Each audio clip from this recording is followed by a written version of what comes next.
Bonjour à vous et bienvenue dans cette 5e vidéo de la série Module Expert, une série pour aller plus loin sur des aspects techniques. Aujourd'hui, j'ai choisi de vous parler de l'acoustique dans le bâtiment. Donc on va voir dans cette vidéo les différents types de bruits auxquels on doit faire face et puis quelles sont les stratégies pour s'en protéger.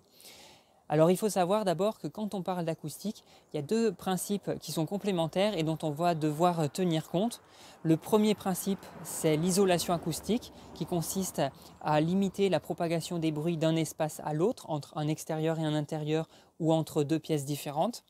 Et puis le deuxième principe, c'est la correction acoustique, c'est-à-dire que là, dans un même espace, on va chercher à limiter la propagation, la réverbération des bruits, parce que le son a tendance à rebondir d'une paroi à l'autre, du coup à faire écho et à générer de l'inconfort.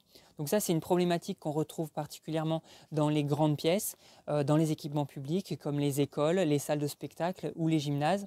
Et par contre, dans le logement, on considère que ce n'est pas un problème dans le sens où les pièces sont plus petites et généralement, c'est le mobilier qui joue le rôle d'absorption et qui va permettre d'éviter la réverbération de ces bruits. Donc il existe deux types de nuisances sonores. On a d'un côté les bruits aériens et d'un autre côté les bruits d'impact. Les bruits aériens, c'est ceux qui se transmettent directement par vibration de l'air. C'est par exemple le son de la voix ou la musique de la radio ou le trafic automobile. Et puis on a les bruits d'impact, eux ils se transmettent par vibration dans les matériaux. C'est par exemple quand je marche sur le plancher, ça va faire vibrer un petit peu le plancher, ça va se propager sur les murs. C'est quand je plante un clou dans un mur, quand je fais claquer une porte, tout ça c'est ce qu'on appelle les bruits d'impact. Et donc on aura des stratégies différentes en fonction de si on est sur des bruits aériens ou des bruits d'impact. Alors je commence en vous parlant des bruits aériens. Comment on s'y prend pour se protéger de ces bruits? Eh bien, tout simplement grâce à des parois qui sont plus ou moins performantes. Donc les parois, c'est des murs, des fenêtres, des cloisons. Et la capacité d'une paroi à affaiblir le bruit, c'est ce qu'on appelle son indice d'affaiblissement acoustique. C'est une valeur RW et ça s'exprime en décibels.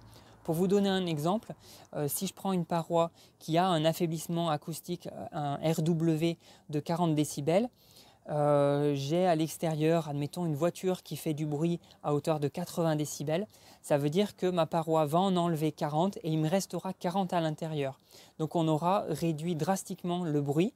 Et il faut savoir qu'en acoustique, chaque fois qu'on descend de 10 décibels, on divise par 2 la perception du bruit.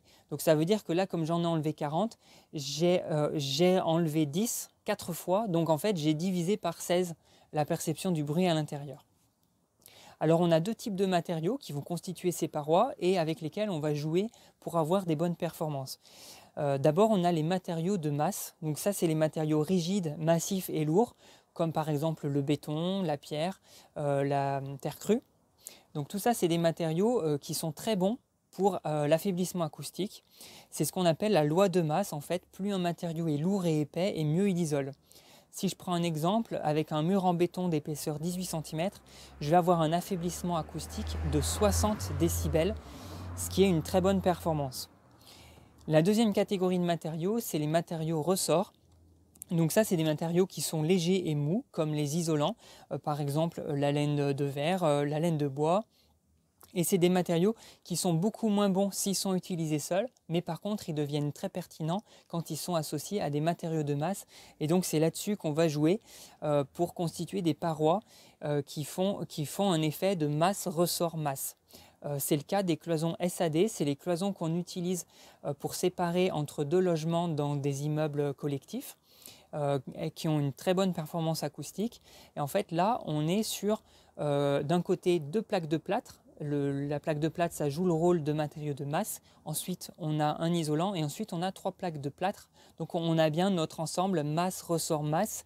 Et là, avec les cloisons SAD de 18 cm, on a un affaiblissement acoustique de 63 dB, donc équivalent au mur en béton dont je vous parlais tout à l'heure, c'est-à-dire une très bonne performance. Sauf que là, on a un ensemble qui est quand même beaucoup plus léger. Donc, c'est là où je vous dis, on est quand même très pertinent avec ce genre de solution. C'est aussi ce genre de solution qu'on utilise sur les murs à ossature bois parce que justement on n'a pas ces matériaux lourds et denses.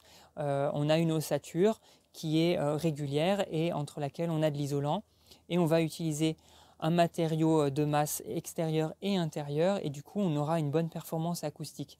C'est la même stratégie quand on est en toiture, c'est la même stratégie quand on rénove un bâtiment ancien. Si par exemple j'ai une cloison en briques que je veux isoler de manière à avoir une meilleure acoustique, je vais pouvoir mettre un isolant et ensuite une plaque de plâtre, ce qui fait qu'entre ma brique, mon isolant et mon plâtre, j'ai bien mon ensemble masse ressort masse.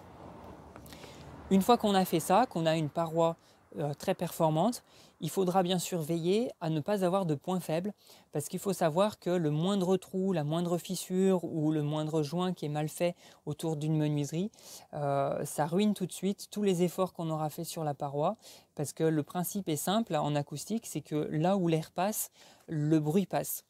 Donc il faut avoir une bonne vigilance sur l'étanchéité à l'air et les maisons passives le permettent tout à fait puisque on cherche l'étanchéité à l'air d'abord pour des raisons de thermique mais ça marche du coup aussi pour l'acoustique, si bien que pour la petite histoire, dans les maisons passives on a une acoustique tellement bonne vis-à-vis des bruits extérieurs que du coup on entend des bruits à l'intérieur qu'on n'entendait pas forcément avant.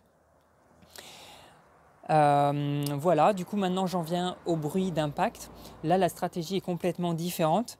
Généralement donc ça concerne les planchers puisque c'est là où on marche et c'est particulièrement important d'y veiller quand on est sur du logement collectif parce qu'on n'a pas envie d'entendre le voisin qui marche au-dessus.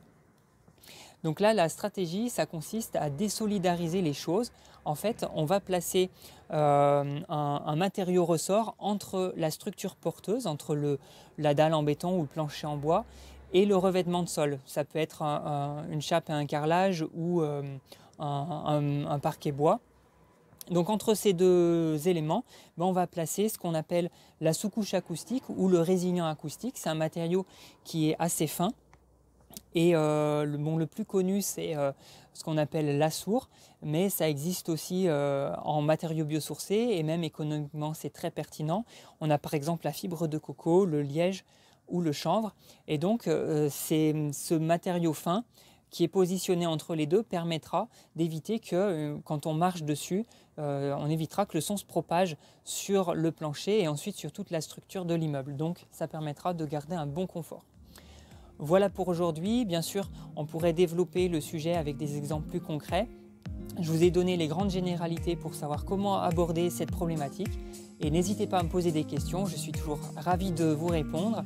Je remercie Jean-Louis Baumier qui nous a formés sur ce sujet dans le cadre de la formation Développement durable et qualité environnementale. Et je remercie Mathieu Lavanant, mon collègue archi, qui a préparé avec moi cette vidéo. Je vous souhaite une très bonne journée et je vous dis à bientôt. Ciao!